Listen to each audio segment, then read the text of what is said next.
Hey guys, Avi here for Iconic Motorbikes, and today I'm coming to you from Sardinia for the launch of the new Aprilia Tuareg 660.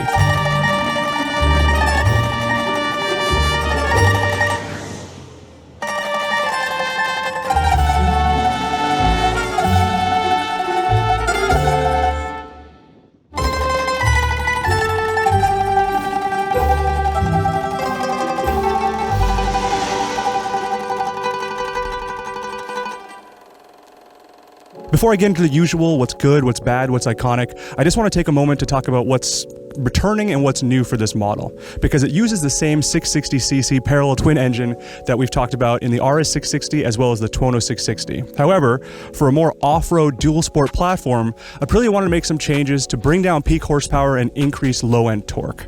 So instead of 100 horsepower in the RS, you're going to get 80 horsepower here. You're going to get a little bit over 51 pound-feet of torque as well. So it doesn't seem like a fair trade-off when you're just looking at the pure numbers, but as your calculus teacher would tell you back in high school, it's all about the area under the curve. And what I mean by that is that you have more torque down low and it's just a fatter torque band. So when you're off-road, when you're leaving a stop sign, the bike is quicker, it's more responsive, or as they said here at the press launch in kind of an Italian English way, this is a more prompt motorcycle, which is a phrase that I liked. Other new stuff, most of it is going to be obvious. You've got a high exhaust, you've got spoked wheels, 21 inches, 18 inches, knobby tires. The suspension clearance, so the suspension is stronger and taller, 240 millimeters of ground clearance on both ends, about 9.8 inches. KYB suspension on both ends, and both ends are also fully adjustable. So on paper, it's got all the things that you're hoping to see from a bike that'll let you travel, let you go off-road. With that in mind, the fuel tank is also larger, up to about 4.8 gallons. It has a new dash, the new 5-inch bonded glass TFT screen that's in the RS V4 and the Tuono V4. So they're more upmarket bikes donate their screen for this model as well. So that's the bike in a nutshell.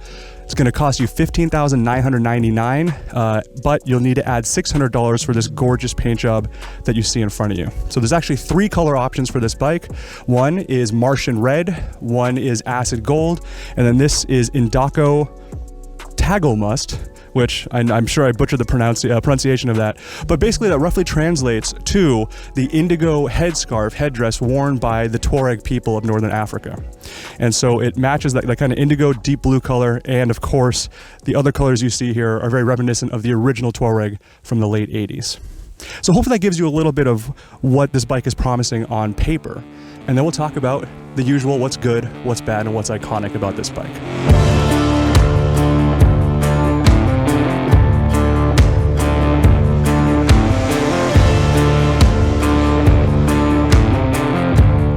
All right, so what's good about the new Aprilia Tuareg 660?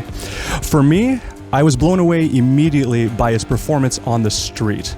And frankly, Aprilia did a fantastic job with the frame, which is one of the differences I should have mentioned earlier. I apologize.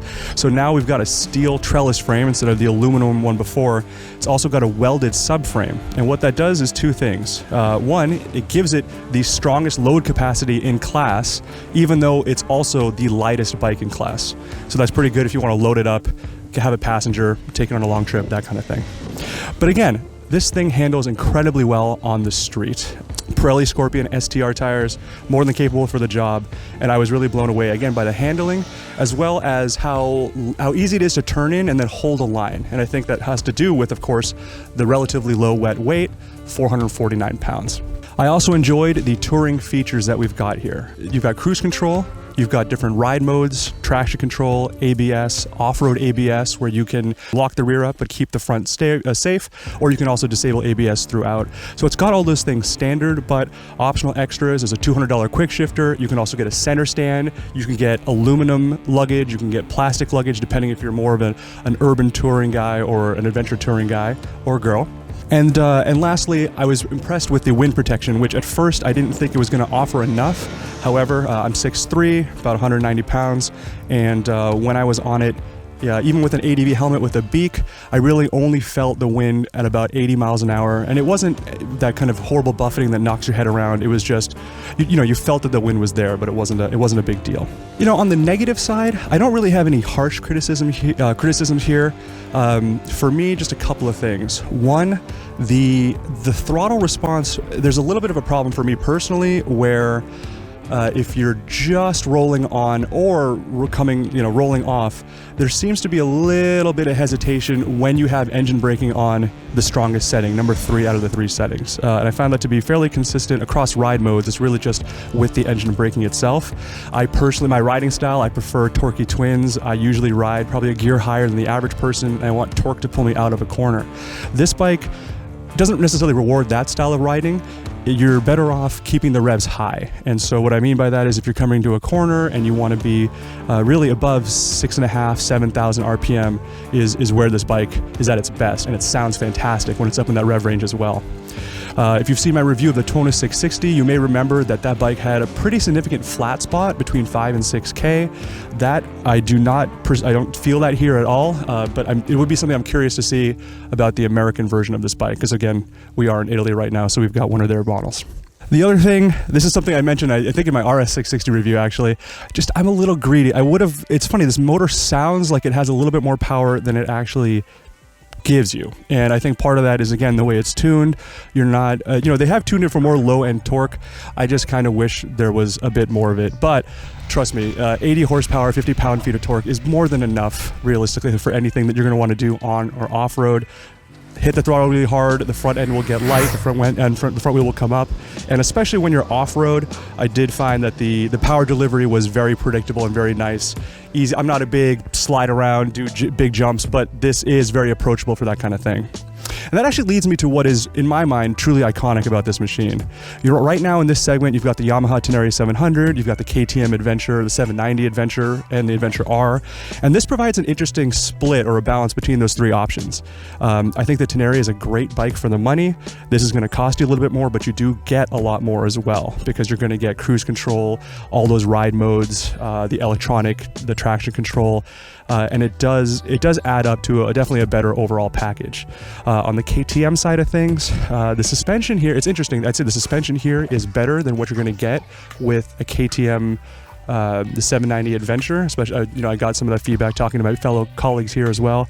Although the Adventure R is going to be a step up. But I think it's one of those things, what Aprilia had to balance here was basically finding a compromise between a big adventure bike and a small motocross, small enduro bike. And they've done that very, very well, because this is big enough where you can just cruise at 80 on the highway to get to your favorite roads, but also small enough and approachable enough that when you're on it in a tight trail or you got to do a U-turn or something like that, it doesn't intimidate you, it doesn't overwhelm you. In fact, so like I said, I'm 6'3". If I just hop on this real quick, you'll see it's very easy to get on. It's incredibly, the tank's got some width to it, but when it gets down to the seat area, it's quite narrow. And I've got a pretty significant bend in my knee, in my leg here, in terms of being on the bike and comfortable. And even when I put my weight on it and it sags a little bit, that bend increases. So definitely easy to maneuver and very approachable, not intimidating when you're off-road. I should point out, when I mentioned this being a very narrow portion, I found that it was incredibly easy to get up, stand up and sit back down while riding off-road. However, this is almost too narrow in the sense that it was difficult for me to grab onto the tank with my thighs. So just something to keep in mind. I think a bike like this is best described as a touring bike, a travel bike that can take you off-road. And there's very few limits. I mean, there's definitely riders here that are better than I am on the dirt, and they were able to go literally fly, get some air, go super fast. This bike is capable of doing those things thanks to a pretty good motor, excellent suspension, and really good handling when you're on the street. So check out the written review in the description for more details, where I'll get into some questions and some answers for you. But I gotta say, Aprilia did a really great job. And if it's one of those things where if you've been looking for a kind of compromise in a sense, or maybe trying to get the best of both worlds with a T7 and a KTM Adventure, this might be your bike. Thanks for watching.